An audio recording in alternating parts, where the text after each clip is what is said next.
Si reflexionas sobre cuántas vidas fueron cegadas por Lenin, Stalin, Hitler, Mao y Pol Pot, Fidel Castro es una figura menor en comparación.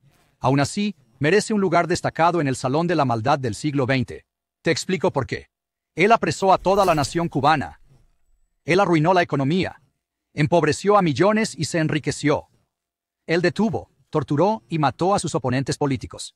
Él promovió su ideología marxista enérgicamente en Centroamérica, Sudamérica y en partes de África, esparciendo muerte y sufrimiento más allá de las fronteras de su propio país.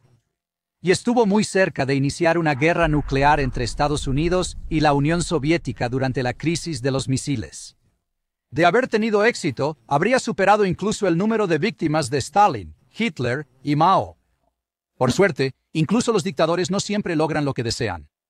Fidel Castro nació el 13 de agosto de 1926 en un hogar acomodado. Su padre, un inmigrante español, era un próspero cultivador de caña de azúcar. Castro, siempre apurado, tenía solo 27 años cuando intentó su primera revolución. En el año 1953, hizo un intento de derrocar al gobierno de Fulgencio Batista en Cuba. La rebelión, mal organizada y ejecutada, fue fácilmente frustrada. Castro fue condenado a 15 años de prisión, pero solo cumplió 2. A lo largo de los años 50, sus defensores lo presentaron menos como un marxista-leninista y más como un populista común y un antiimperialista. Según uno de sus biógrafos, Castro protestó por las altas facturas eléctricas y el servicio telefónico inadecuado. En cualquier caso, su movimiento rebelde se hundía en las colinas cubanas, pendiendo de los hilos más delgados. Decir que tenía 100 seguidores sería una estimación generosa. Entonces, de repente, Castro encontró un salvador: The New York Times.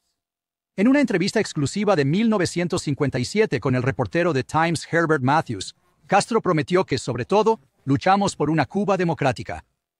Matthews describió el programa de Castro como un nuevo trato para la isla. Tiene ideas firmes, escribió Matthews, sobre la libertad, la democracia y la justicia social.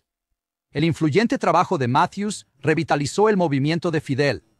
El hombre de confianza y futuro jefe de los verdugos, Che Guevara.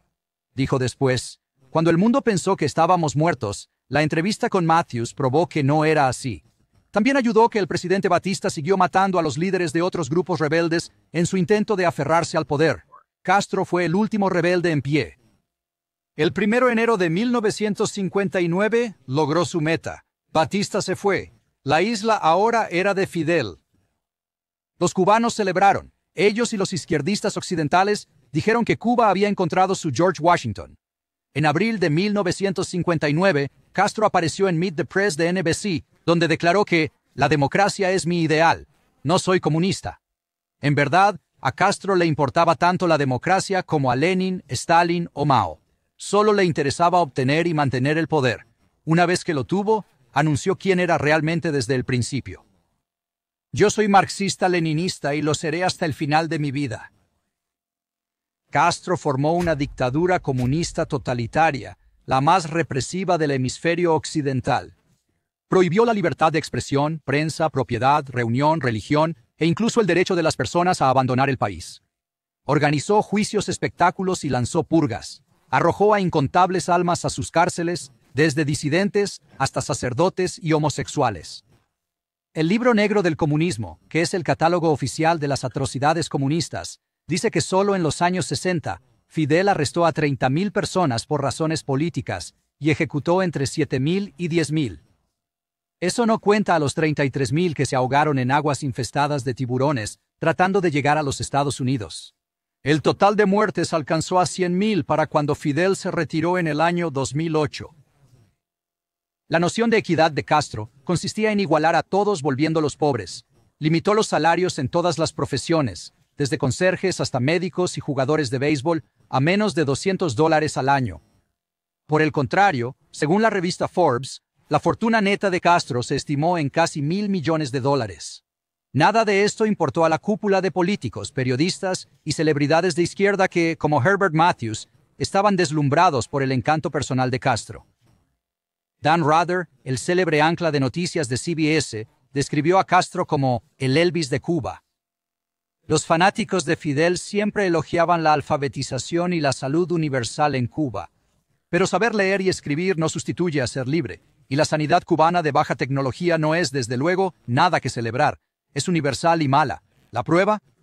¿Quién busca atención médica allí?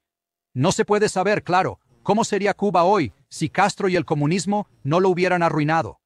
Pero, según su economía durante la Revolución Americana, cuando era quinta en ingresos per cápita en el hemisferio occidental, y considerando cómo han prosperado los exiliados de Castro en Estados Unidos, sin duda sería mucho más próspera de lo que es ahora. E infinitamente más libre. Soy Paul Kengor, profesor de política en Grove City College y editor de The American Spectator para Prager University. Gracias por ver este video. Para que los videos de PragerU sigan siendo gratuitos, considere hacer una donación deducible de impuestos.